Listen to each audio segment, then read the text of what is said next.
Ողջունում եմ ադեկվադներին, եթերում ադեկվադի հին ու բարի ֆորմատով թողարկումներից մեկն է, հուսով եմ հերթականն է։ Ֆորմատը հին է, հաղորդման առիթը ոչ այդքան բարի, թեպետ հանուն արդարության պետք է ասենք, որ վերջին 2 տարվա ընթացքում բարի առիթներ ուղիղ եթեր մտնել գրեթե չեն եղել։ Ես իմ վերջին օրերի հարցազրույցներում նշում եմ, որ այն իրադարձությունները, որ տեղի են ունենում Հայաստանում այս օրերին, այդ թվում նաև մեր հետ, մեր Կոնստանտինի, Վետոյի Մալյանի եւ Անտիֆեյգի Սամսոնյանի, իրականում փոքր մասնիկ են արտաքին քաղաքական օրակարգի, մեծ թելադրվող օրակարգի, որը վճռական փուլ է մտել 2018-ի գարնան հեղաշրջմամբ։ Եվ հավատացած եմ, որ դա այդպես է, այսօր հենց դրա մասին էի ուզում ձեր հետ խոսել։ Նախ մի փոքր մեկնաբանեմ մեր այդ ձերբակալության շոուն, որը թեպետ անշուշտ շոու էր, բայց դրա մոտիվացիա նպատակները իմ կարծիքով պատշաճ կերպով չքննարկվեցին, չմեկնաբանվեցին։ Շատերին թվում է, որ այդ հրահանգը, որը Նիկոլ Փաշինյանը իջեցրել էր ոստիկանապետին, որ մեզ բերման ձերբակալեն, հոգեկան ինչ-որ խնդիրներ ունեցող եւ մտավոր կարողություններից թույլ տեր մարդու հերթական հրահանգներ։ Ես չեմ հերքում, այո, Փաշինյանը ակնհայտորեն խնդիրներ ունի թե մտավոր կարողությունների եւ թե հոգեկան առողջության հետ, բայց նա ոչ հիմար է, ոչ էլ գիժ, այդ բառի լիարժեք իմաստով։ Այդպիսին լինել այդ դիրքում նա չէր հայտնվի, ձեզ վստահեցնում եմ, սա ասում եմ որպես մարդ, ով շատ լավ իրեն ճանաչում է։ Չէ, սա ընդամենը մի քանի քայլանոց կոմբինացիայի քայլերից մեկն էր։ Մեզ բերման ենթարկեցին ինձ մասնավորապես կասկածում էին թմրանյութ ապօրինի ձեռք բերելու, պահելու կամ օգտագործելու մեջ, մնացած 3-ին զենք զինամթերքի, ինչ եմ ասում մնացած 3, թեպետ մենք 6-ն էինք, բերման էին ենթարկվել 6 հոգի, բայց ոստիկանապետը բերման ենթարկելուց հետո նույնիսկ իր ելույթներում նշում էր, որ 4 հոգու մասին է խոսքը, այսինքն պատվերը իջեցվել էր, հրահանգը իջեցվել էր 4 հոգու մասով, 4 հոգի պետք է բերման ենթարկվեին, 4-ից 3-ը զենքով, ես թմրանյութով։ Այստեղ հոդվածը այդքան էական չի, պարզապես կոնկրետ ինձ ասել են թմրանյութով, համել տես չգիտեմ, տարօրինակ հումորի զգացում ունի Փաշինյանը, ենթադրում եմ։ Ինչու ստացվեց, որ բերման ենթարկեցին 6 հոգու։ Բանը նրանում է, որ երբ որ ես իմացա, որ Մարիամ Նարեկին ձերբակալել են, հետո կես ժամ հետո ինֆորմացիա ստացա, որ Կոստյանին են ձերբակալել, ես միանգամից հասկացա, որ հաջորդը ես եմ, ցանկացած վարքյանին դա կարող է ունենա։ Մինչև ոստիկանապետություն այցելելը, մինչև ոստիկանություն այցելելը, ես եկա մեր գրասենյակում ով կար, լցրեցի մեքենա, նաև բոլոր տեսանկարահանող հնարավոր սարքերը, հեռախոսները, ֆոտոկամերաները եւ այլն, ու նոր մեկնեցի ոստիկանություն։ Ու երբ որ մեզ ոստիկանություն չասած երևի 200 մետր հեռավորության վրա շրջափակեցին, իրանք ոստիկաններն էլ անակնկալի եկան, որ այդքան շատ մարդ կար եւ ստիպված եղան բերման ենթարկել իմ մեքենայում գտնվող անձանցից 5 անձանցից ընդամենը 3-ի, որովհետեւ այդ մնացած 2-ին ֆիզիկապես էլ չեն կարող, այդքան ոչ մարդկային ռեսուրս ունեն, ոչ էլ մեքենա։ Նրանք ակնկալում են, որ ես միայնակ պետք է լինեմ։ Շատերի մոտ հարց առաջացավ, բա որտեղից այդ կամերաները, կրկնում ժողովուրդ ջան, ես դեբիլ չեմ, ես գիտեմ, եթե Նահարեկին Մալյան ձերբակալում են, Կոստյանին են ձերբակալում, ուրեմն 100% հավանականություն կա, որ հաջորդը ես եմ։ Ու այդ կամերաները, որ մեր մեքենայում են, դա Armnews-ի կամերաները չէին, ինչպես ոմանք պնդում են, դա մեր Սպանել Պողոսին եթերաշրջանը նկարող ֆոտոկամերաներն են, որոնք որ մեր գրասենյակում են։ Մեզ բերման ենթարկելուց հետո, կասկածելով զենք եւ թմրանյութ պահելու մեջ, տարօրինակաբար որևէ գործողություն մեր հետ չեն իրականացրել, ասեմ ձեզ իմանաս, ինձ ասցին էլ գրպանները դատարկի, ես կարելի դատարկի, կարելի չդատարկի, կարելի այդպես ձեռներս մտցնեի գրպանս, հանեի ասեի դատարկա գրպանս, ոչ մեկ ինձ չի զննի, ասեմ ավելին, ոչ մեկ չի զննի մեր մեքենաները, իմ մեքենան, Նարեկի Սամսոնյան մեքենան, ոչ մեկ նույնիսկ փորձ չի արել գալ գրասենյակ այդ ապորի թմրանյութը եւ զենք զինամոթեր կփնտրելու, որովհետեւ իմաստը դրանում չէր կայանում։ Սա տեղեկատվական առիթ էր ստեղծվել արհեստականորեն եւ այդ տեղեկատվական առիթը ստեղծվել է որպեսզի տեղեկատվական առիթը ստեղծվել էր որպեսզի մեզ խմբավորեն։ Սա էր պատճառը։ Կար հրահանգ մեզ 4-ից Մալյան Նարեկին, Կոնստանտին Տերնակալյանին, Նարեկ Սամսոնյանին եւ ինձ խմբավորել, ստեղծել խմբավորում մարդկանց գիտակցության մեջ, որ այս 4-ը իրար հետ գործող ինչ որ խմբավորում են։ Մինչդեռ իրականում, ինչպես Մալյանը իր լայվերից մեկում նշեց, իրեն ես վերջի անգամ տեսել եմ 6 ամիս առաջ, Սամսոնյան Նարեկին ամիսը մեկ յա տենամ, յա չտենամ, թեպետ մենք իրար հետ բազմաթիվ գործողություններ իրականացրել ենք։ Դե Կոնստանտինը հա բարբերաբար ինձ Արցախում այցելում էր ու Ադեկվադում իմ բացակայությամբ բոլոր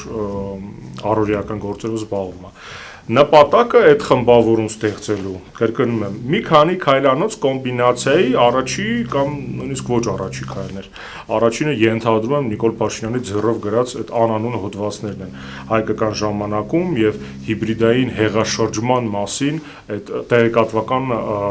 աղբը, որ լցվում է դաշտ։ Երկու հիմնական ուղղություն են իշխանության քարոզիչները պահում վերջին շաբաթներին, մեկը հիմնականը, որ ինչ որ հիբրիդային հեղաշրջման փորձ է ձեռնարկվում, ձեռնարկվել կամ ձեռնարկվելու, անընդհատ դրա մասին խոսում են։ Էական չի, որ խոսացողներին անընդհատ ստի վրա են բռնեցնում, հենց մասնավորապես իրավապահ մարմինները, որոնք ասում են, որ նման բան չկա։ Ու էական չի, որ հենց այդ քարոզիչները հետո իրանք իրանց խոսքերն են հերքում։ Էականը այն է, որ այդ աղմուկը լինի, այսինքն ժողովրդի ականջներին անընդհատ հասնի հիբրիդային հեղաշրջում կամ հեղաշրջում բառը առհասարակ, որ հետո, երբ որ պետք լինի քաղաքական օպոնենտներին, անդիմախոսներին չեզոքացնել լիարժեք եւ բանտախցում պահել, այդ հեղաշրջում բառը այդքան խորտ չհնչի մարդկանց ականջին։ Այստեղ հարցը իրավական ձևակերպման մասին չի, իրավականի մասին, ինչպես շատերը արդեն հասկանում եք, Նիկոլ Փաշինյանը առհասարակ չի մտածում։ Մտածել է լինել բազմաթիվ այլ պրոցեսներ չէր հարուցի։ Վերջերս գիտեք, երկու երիտասարդ դատավորին հարց տալու համար 20-անի օր կարծեմ մնացին բանտում։ Որևէ իրավական հիմք դրա համար չկար։ Պարզապես ստեղծվեց տեղեկատվական աղմուկ եւ այդ աղմուկի տակ սրծրեցին։ Հիմա ստեղծվում է նորից տեղեկատվական աղմուկ, աղմուկի ստեղծման փուլը մեծ առումով կարելի է ասել արդեն լիարժեք կատարված է, այսինքն հիբրիդային հեղաշրջում բառը տեղեկատվական օրակարգի մեջ է, հիմա այդ հեղաշրջումը իբր թե նախապատրաստող խմբավորումներն է պետք ձևավորել արհեստականորեն։ Քանի որ այդ թեման կեղծ է, սուտ է, նման խմբավորումներ չկան, դրանք պետք է այտենց ծնվեն ինչ-որ տեղից, ինչը հեշտ գործ չի։ Ըստ այդմ Փաշինյանը հրահանգել է այդ խմբավորումները ստեղծել ոստիկանությանը։ Ոստիկանությունն էլ այդպես է ստեղծում։ Նա նույն օրը, նույն ժամին գրեթե ձերբակալում է ինչ-որ անձանց, որոնք կարող է սոցիալական ցանցերում իրար, չգիտեմ, լայքում, շեյրում, կոմենտում են։ Եվ ըստ այդմ կարան սղծվեն խմբավորման տակ, որտեղ հեղաշրջում բառն ինքը ենթադրում է, որ դա նախապատրաստողները պետք է տենց ինչ-որ մեծ բրգաձև կամ մատրիցայաձև կառույց լինի, որտեղ կա մի քանի գլուխ կամ մի տենց հզոր գլուխ եւ բազմաթիվ խմբավորումներ, ամեն մեկը իր խնդիրն ա լուծում եւ այլն։ Մենք ենթադրվում է, որ պետք է ներկայացվենք հանրությանը որպես այդ խմբավորումներից մեկը, այն հիբրիդային հեղաշրջման, որը իբր թե նախապատրաստվում է եւ որի պատրվակով իմ կարծիքով շուտով Նիկոլ Փաշինյանը փորձելու է ձերբակալել Հրայր Թովմասյանին։ Ընդ որում ես նաև վստահ եմ, որ Թովմասյանից զատ նաև Վանեցյան Արտուրն է նախկին ԱԱՑ-ի պետը փորձելու է համենայն դեպս իրեն ձերբակալել այդ ցուցակում։ Մենք ենք լինելու եւ եւս մի 40-50 մարդ։ 40-50 ասելուց ես այտենց անուն ազգանուններով չգիտեմ, ես պարզապես ենթադրում եմ, որ տեղեկատվական դաշտում դա կուտվի, որովհետեւ դժվար է 5 հոգու մեղադրել Հայաստանում հիբրիդային հեղաշրջում կազմակերպելու մեջ։ Դա պետք է լինի 40-50, որ հավատալու լինի, էլի, որ ինչ-որ այտենց խոշոր խմբավորում, ամեն մեկը իր ճյուղավորումներով փորձում էր ժողովրդահաճո, ժողովրդասեր մեր այս իշխանավորներին հեռացնել։ Թե որն է պատճառը, որ այս process-ը գնում է, նույնպես շատ կարևոր է եւ պետք է շատ սթափ գնահատական տանք։ Իրականում Հայաստանում թե հեղաշրջում, թե իշխանափոխություն իրականացնելու նախ եւ առաջ ռեսուրսը ես չեմ տեսնում, ու ինչը շատ ավելի կարևոր է, իմաստը չեմ տեսնում։ Ես բազմիցս եմ դրա մասին ասել, հենց հեղաշրջումից առաջին շաբաթների ընթացքում, որ Նիկոլ Փաշինյանի իշխանությունը ամենաարդար բանն է, որ տեղի է ունեցել հայ ժողովրդի հետ առնվազն վերջի 30 տարվա ընթացքում, իմ այդ մտքի հետ համաձայն էր թե Մալյան Նարեկը եւ թե մնացածը, մենք դա ասել ենք մեր բազմաթիվ հարցազրույցներում, եւ ես շարունակում եմ մտածել, որ թեպետ արդեն 2 տարի անցել է եւ իմ հայրենակիցներից շատերը արդեն շատ ծանր դաժան դառը դասեր են քաղել, բայց դեռևս դաս քաղածների քանակը շատ փոքր է։ Եվ ես վստահ եմ, որ Փաշինյանը դեռ ունի առաքելություն եւ նա դեռ պետք է մնա իշխանության եւ իրան իշխանությունից վաղաժամ հեռացնողը մեղմ ասած, շատ մեղմ ասած անհեռատես մարդ է։ Այդ մարդը կամ չի ուզում կամ չի կարողանում հասկանալ, որ հայ ժողովուրդը պետք է փոխվի, ոչ թե իշխանությունը, եւ Նիկոլ Փաշինյանը հայ ժողովրդի փոփոխության, ձևափոխության, դաստիարակման գործում շատ կարևոր դեր է խաղում, թեպետ իմ կարծիքով իհարկե ակամայից։ Սա ինչ վերաբերում է հիբրիդային հեղաշրջման թեզի աբսուրդությանը։ Լավ, հիմա հարց կառաջանա, բայց ինչի է Նիկոլ Փաշինյանը այդ թեզը բրդում։ Նա էլ պետք է որ հասկանա, որ ոչ ռեսուրս, ոչ էլ մեծ առումով ցանկություն չկա, որովհետև այդ ցանկությունը ապացուցող ամրապնդող գոնե ինչ որ ձայնագրություններ պետք է լինեն, խոսակցություններ պետք է լինեն։ Ես ամենայն պատասխանատվությամբ պնդում եմ թե ադեկվադի գրասենյակում եւ թե այն մնացած գրասենյակներում, որտեղից մարդկանց ձերբակալում են, նման խոսակցություններ չի եղել։ Ես թեպետ Նարեկի հետ սրա մասին չեմ խոսել, բայց նույնիսկ իր մասով, Նարեկների մասով, Կոստյայի մասով կարամ երաշխավորեմ, որ չի եղել որևէ խոսակցություն, որտեղ նրանք մասնակցել են եւ պնդել են, որ այո, ժամանակն է հեղաշրջում էլ մի կողմ իշխանափոխություն անել առհասարակ։ Այո, կասկածներ արտահայտել են, որ Փաշինյանի իշխանությունը շատ թույլ է, որ Հայաստանը շատ ծանր վիճակում է, այս ամենը անընդհատ խոսվում է եւ դժվար է սա չտեսնել, սա չհասկանալ։ Բայց հավաստիացնում եմ ձեզ, առնվազն այս քառյակում ձերբակալվածների, բերման ենթարկվածների ներքին քննարկումների օրակարգում իշխանափոխություն բառը չկար։ Հիմա բուն հարցին, թե լավ, բայց ինչու է Նիկոլ Փաշինյանը դա անում։ Խնդիրը նրանում է, որ իրեն իշխանության բերած մարդիկ, աշխարհաքաղաքական բևեռները շատ հստակ օրակարգ ունեն, շատ հստակ պահանջներ ունեն։ Դեռևս ցավոք սրտի մեր բազմաթիվ համաքաղաքացիներ մտածում են, որ Նիկոլ Փաշինյանին իշխանությանը բերել ժողովուրդը, ինչը իհարկե որևէ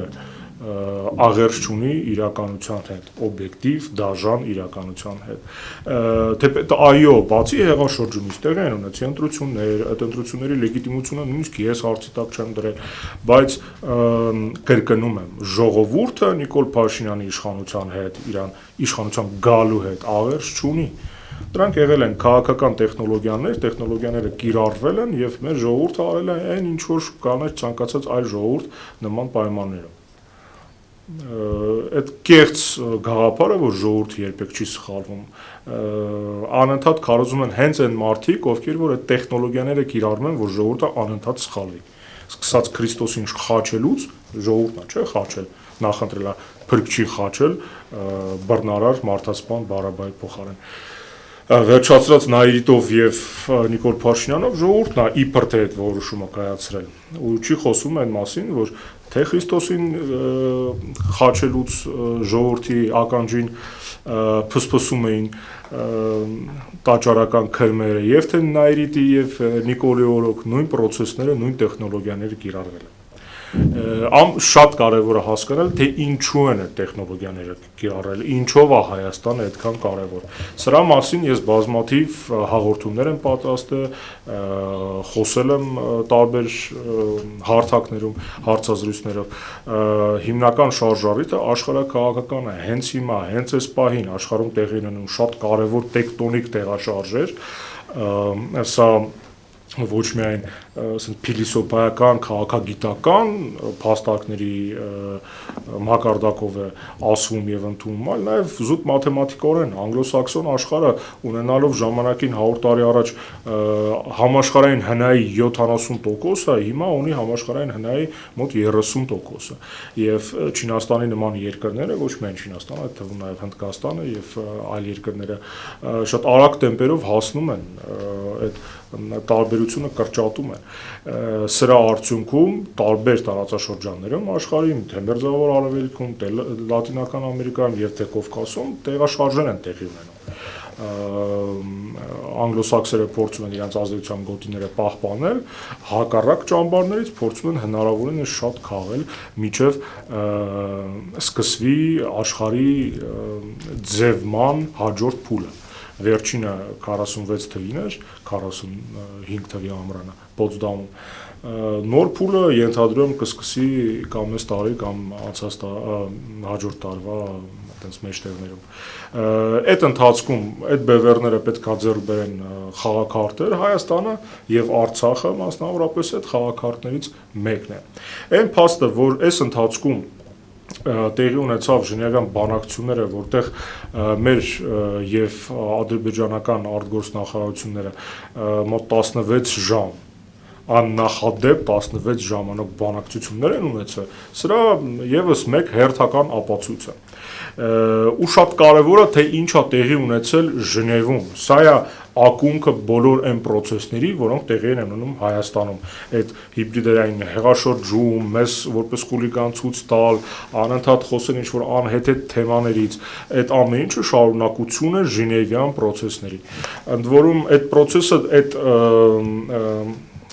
պայմանավորվածությունը պետքա դեռ ձեռք բերվեր Բրատիսլավայում անցած տարվա դեկտեմբերին։ Հենց սրա մասին էր Լավրովը խոսում, երբ հույս էր արտահայտում, որ կստորագրվի հնգակողմ հայտարարություն։ Բրատիսլավայում դա տեղի չունեցավ, որովհետև ինչ-ինչ պատճառներով ադրբեջանական կողմը սկսեց գաղտնազերծել բանակցությունների մասին ինչ-որ մանրամասներ, մենք այդ թվում նաև ստեղ Հայաստանում աղմուկ բարձրացրեցինք, ակնհայտ ստի եւ կեղծիքի վրա բռնացրեցինք մեր արտգործնախարարությանը, ինչ-որ բան պլանավորված կերպով չգնաց, process-ը հետաձգվեց մինչև հունվարի 29-ին եւ 30-ին Ժնևում տեղի ունեցած բանակցություններ, որի ընթացքում փաստացի այդ հնգակողմ հայտարարությունը ստորագրվեց, որովհետեւ բանակցությունների ավարտին թե ադրբեջանական կողմը, թե մեր արտգործնախարարությունը եւ թե Մինսկի խմբի համանախագահող երկրները տարածեցին համատեղ հայտարարություն։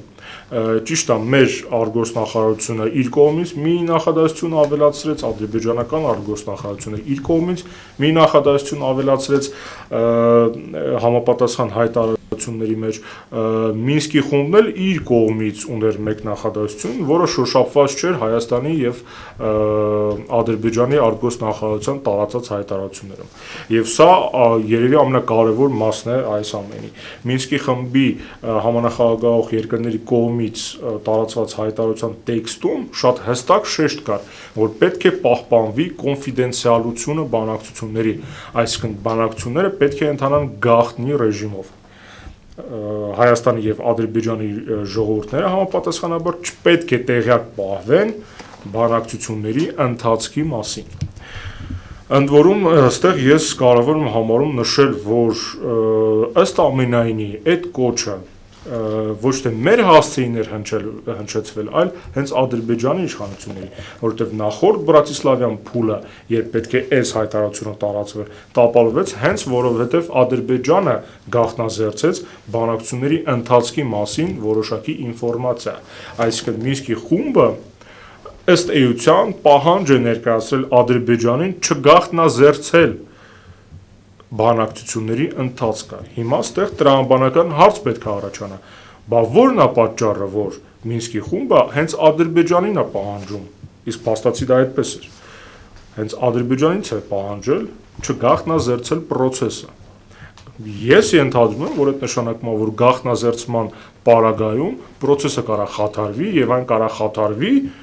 որովհետեւ հայկական կողմը կարա ունենա խնդիրներ իր ժողովրդի հետ։ Այսինքն Փաստացի Մինսկի խումբը Ադրբեջանին ասել է չգաղտնազերծես, որ Փաշինյանը կարողանա իր անելիքը անել։ Ընդ որում հայտարարության մեջ հստակ նշվել էր, որ իր անելիքը ունի հստակ ժամանակացույց, գեոգրաֆիա, պլան, միջոցառումների եւ այլն եւ այլն։ Այդ ամեն ինչ արդեն պայմանավորված է։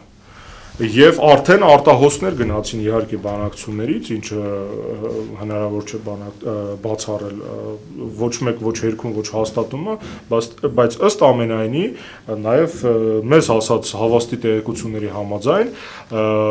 հիմա բանակցությունները գնում են ոչ թե հող հանձնել չհանձնելու մասին, այլ Արցախում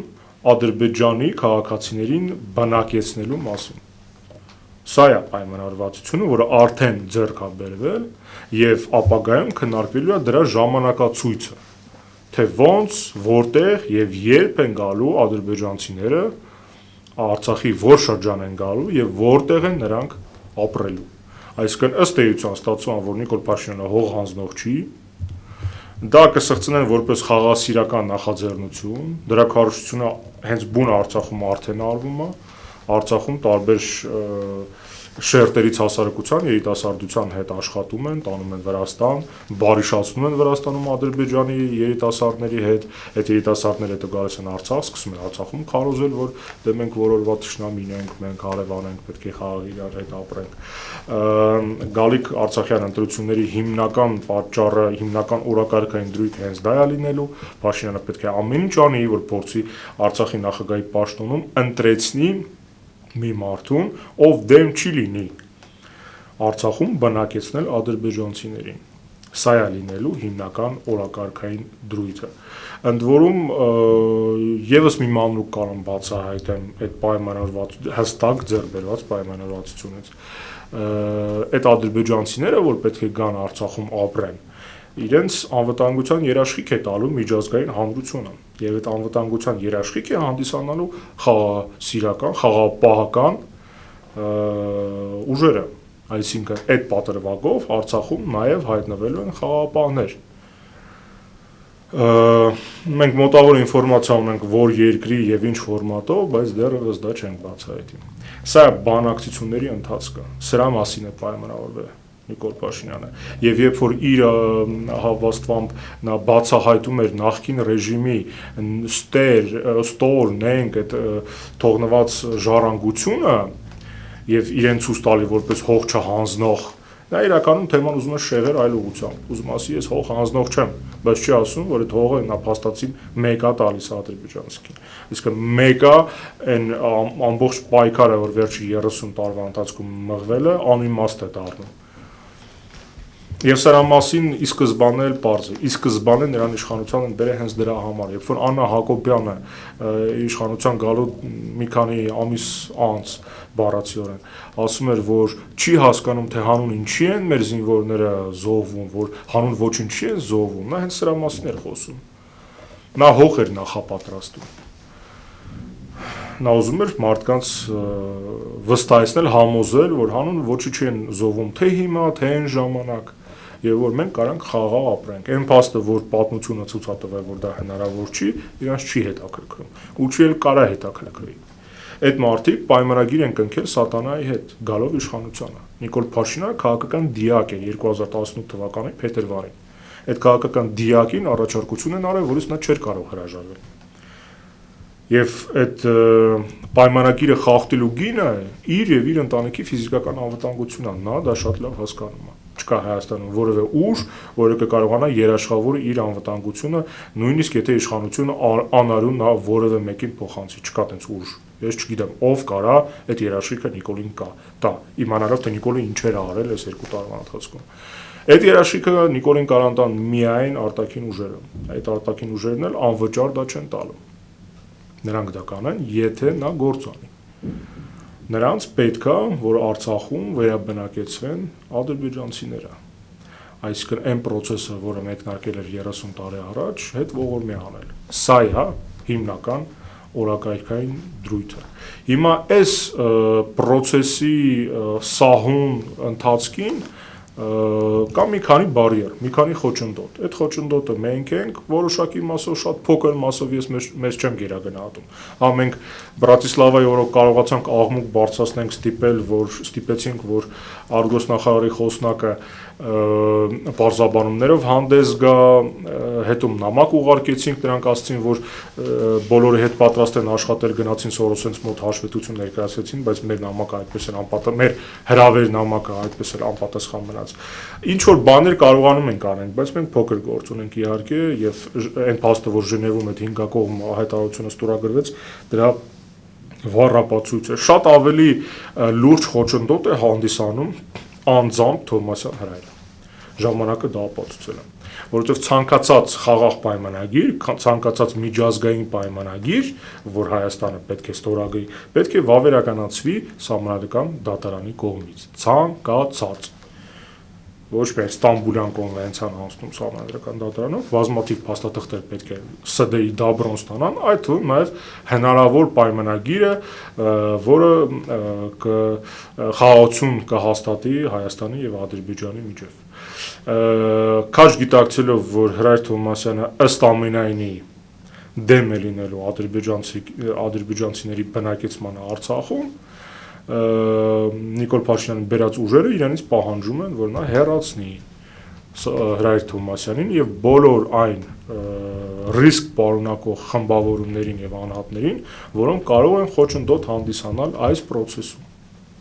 Սա է խնդիրը։ Այսինքն նա հիբրիդային հեղաշրջման մասին խոսում է ոչ թե որովհետև կա իրոք հեղաշրջման ռիսկ, նման ռիսկ գոյություն չունի, հավաստիացնում եմ ձեզ։ Նա դրա մասին խոսում է, որովհետև հերթական տուշոնկան է պետք գցել հերթական գեներալի պատվալը։ Այս դեպքում խոսքը գեներալ Թովմասյանի մասին է։ Չգիտեմ, իրավաբանության գեներալ է ինքը, ենթադրում, պետք է որ այդ կոչումը ունենա։ Այս պահին իրավապահ մարմինները կառուցում են, ստեղծում են այդ տուշոնկան, մոնտաժում են այդ պայմանական տուշոնկան, որը գցելու են մեր ջեբը, մեզ ձերբակալեն ու այդ բանակցային գործընթացը առաջ տանեն, հետո Նիկոլին տան Նոբելյան մրցանակ, ինքն էլ իր համար միտեղ տենց Գորբաչովի նման, Գորբաչովի, Մանդելայի եւ այլ տականքների նման իր թոշակը վայելի, իր հանգիստը վայելի։ Էսա բոլոր տեղի ունեցող process-ների տրամաբանությունը։ Մենք ըստ այդմ ձեռնարկելու ենք քայլեր։ Ես քաջ գիտակցում եմ, որ մեր ռեսուրսային բազան ոչ մի կերպ չի կարելի համեմատել Մինսկի խմբի համանախագահող երկրների ռեսուրսային բազայի հետ։ Բայց նաև չեմ պատրաստվում տենց նստել, սպասել դիտորդի կարգավիճակում չեմ պատրաստվում լինել։ Ինձ մի անգամ արդեն հարցրել են հարցազրույցների ժամանակ վստահ եմ ես արդյոք որ մենք կկարողանանք հաղթել, ոչ ես վստահ չեմ։ Ասեմ ավելին, ինձ թվում է մենք տենց մի 2% շանս ունենք հաղթելու։ Բայց քանի դեռ այդ շանսը կա, անձամբ ես եւ ես վստահ եմ, որ իմ ընկերները իմ հետ մինչեւ վերջի կաթիլ, քրտինքի եւ արյան պայքարելու ենք։ Այս պայքարի շրջանակներում մենք օրինակ բացահայտելու ենք, շարունակելու ենք բացահայտել այն փաստը, որ Հայաստանի Հանրապետության փաստացի նախագահան ուղղակիորեն շահագրգռված է Ադրբեջանում կառուցված նավթային եւ գազային ենթակառուցվածքների անվտանգությանը ապահովելու մեջ, որտեղ ինքը դեռ փող է ստանում։ Տասնյակ միլիոնավոր դոլարներ է այդ մարդը ներդրել մեր զինված ուժերի համար 1 թիրախի մեջ։ Սա ոչ մեկի համար գաղտնիք չի, որ ռազմավարական առումով մեր զինված ուժերի, մասնավորապես հրթիռային ուժերի համար 1 թիրախը ադրբեջանական նավթային գազային ենթակառուցվածքներ, որտեղ փող է դրել Արմեն Սարգսյանը եւ դիվիդենդներ է շահում։ Այսինքն Արմեն Սարգսյանի շահերը ուղղակիորեն բախվում են հայկական զինված ուժերի եւ հայկական պետության, հայ ժողովրդի շահերի հետ։ Սա մենք անընդհատ բացահայտելու ենք։ Մենք խաղաղասիրական նախաձեռնությամբ հանդես եկանք եւ Արմեն Սարգսյանին մատակարարեցինք իր Ադրբեջանում իր փայլը փոխհատուցող նավթամթեր, նամակ էին գրել, փորձել ենք ճշտել ինչ եղավ այն բոճկաների հետ, այն բարելների հետ, որ մենք մատակարարել ենք։ Հենց այսօր ես պատասխանը ստացա նախագահի գրասենյակից, մեզ հավաստիացնում են, որ Հայաստանի նախագահի աշխատակազմը պատասխանատվություն չի կրում նախագահի աշխատակազմի վարչական շենքի եւ նրա հարակից բացության տարածքում սահմաններից դուրս գտնված կամ գտնվող իրերի համար, այսինքն կոպիտ ասած, այդ իրերը նրանք չեն ընդունել։ Մենք խնդրել էինք մեզ հայտնել, արդյոք ընդունելի է մեր խաղաղասիրական նախաձեռնությունը, արդյոք Արմեն Սարգսյանը պատրաստ է հրաժարվի Ադրբեջանում իր փայից, եթե մենք ֆինանսապես իրեն փոխհատուցենք, այդ մարդիկ այդ հարցին հրաժարվում են նույնիսկ պատասխանել։ Ի պատասխան սրա մենք որոշել ենք վաղը եւս մեկ բարի կամքի դրսևորում իրականացնենք եւ այս անգամ ավելի մեծ խմբականակով բարելների ուղևորվենք Բաղրամյան 26, այս անգամ ես անձամբ կլինեմ, որովհետև քննարկեցինք տղեկեք, մտածեցինք կարողա զուտ քաշում այն փաստից, որ առաջին դեմքի մակարդակով չի արվել այդ առաջի քայլը, այսինքն միգուցե նա ուզում է առաջի դեմքերի մակարդակով համագործակցել, կամ միգուցե քանակն է եղել փոքր նավթամթերքի, դրա համար մենք կրկնապատկել ենք քանակը, եւ այս անգամ ամեն ինչ անելու ենք, որ գորե պաշտոնապես այդ մարդիկ ընդունեն մեր այս, չգիտեմ, նվեր ասեմ, կաշառք ասեմ, փոխհատուցում, նրանք պաշտոնապես ընդունեն, որ պատասխանեն արդյոք մեր այս առաջարկը, մեր այս խաղաղասիրական պրոյեկտը Արմեն Սարգսյանի համար ընդունելի է թե չէ։ Արդյոք մենք կանանք հույս ունենանք, որ եթե մենք ազգովի փող գցվենք ու իրան վճարենք, նա կհրաժարվի ադրբեջանական նավթային ենթակառուցվածքները պաշտպանելու իր այդ առաքելությունից։ Դա տեղի ունենալու վաղը, ենթադրում եմ վաղ առավոտյան դեռ ժամը չեն ֆիքսել, մենք հրապարակավ կտեղեկացնենք դրա մասին եւ կհրավիրենք ԶԼՄ-ներին, այս եւ բազմաթիվ այլ գործողություններ են միտված լինելու խափանել այն process-ը, որ հիմա տեղի է ունենում միջազգային հարթակներում եւ իմ համոզմամբ միտված է հայկական դիմադրողականությունը վերջնականապես ոչնչացնել, որովհետև հենց որ ադրբեջանական տարրերը ներխուժեցին Արցախ, հենց որ այնտեղ տեղակայվեցին խաղաղապահ ուժեր, ժամանակի հարց է լինելու Արցախը եւ Զանգեզուրը մասնավորապես հանձնելը, մեզ վերապահված է լինելու այն ինչ որ մեզ ուզում էին վերապահեին Բաթումի պայմանագրով, այսինքն 12000 քառակուսի կիլոմետր, որտեղ շատ Երևանն ու Էջմիածինն է։ Լինելու են անկախ ամենից գործողություններ, անկախ ամենից ես ձեզ տեղեկացնելու եմ, թե որն է պատճառը, որ տենց մեզ իբր թե PR-ում է Փաշինյանը։ Դուք ճիշտ եք, մասամբ իհարկե։ Այո, հենց PR-ի նպատակ ուներ Փաշինյանը, երբ որ մեզ ձերբակալում էր։ PR-ը միշտ չի, որ լավ իմաստով է, վատ PR-ել կարող է, չէ՞։ Մեզ ինքը PR-ում էր որպես խմբավորում, որը ապագայում կմեղադրվի հիբրիդային հեղաշրջման նախապատրաստական փուլերից մեկին աջակցելուն։ Սա է պատճառը։ Ու այս գործի տակ նա փորձել է ձերբակալել բոլոր նրանց, ովքեր որ կարան խոչընդոտ հանդիսանան Արցախում ադրբեջանցիներին բնակեցնելու գործընթացին։ Մի քիչ երկար ստացվեց, ահագին կուտակվել էր, վերջին անգամ կարծում ինչքա 1.5 տարի առաջ էի sense ֆորմատով լայվ մտել։ Շնորհակալություն եմ հայտնում ուշադրության համար, մենք ձեզ տեղեկացված կպահենք, շատերդ արդեն բաժանորդագրված եք, մենք այս տարի սկսում ենք ինստիտուցիոնալ զարգացման մեր փուլը, երբ արդեն անդամագրության այդ մասսայական process-ն ենք սկսելու, հենց որ բոլորիդ հորդորում եմ եւս մեկ քայլ անել, բացի բաժանորդագրվելուց, արդեն անդամագրվել նաեւ ADEKVAD-ին, եթե իհարկե դուք բոլորդ ուզում եք ձերբակալվեք։ Որտեւ դա ես ձեզ կարամ երաշխավորեմ։ Ես ձեզ կարամ երաշխավորեմ, որ եթե կարողանան էլ կանգնեցնել, ապա միայն ձերբակալելով, թեպետ նույնիսկ դա կարծում եմ process-ը չի կանգնեցնի։ Շնորհակալություն ուշադրության համար։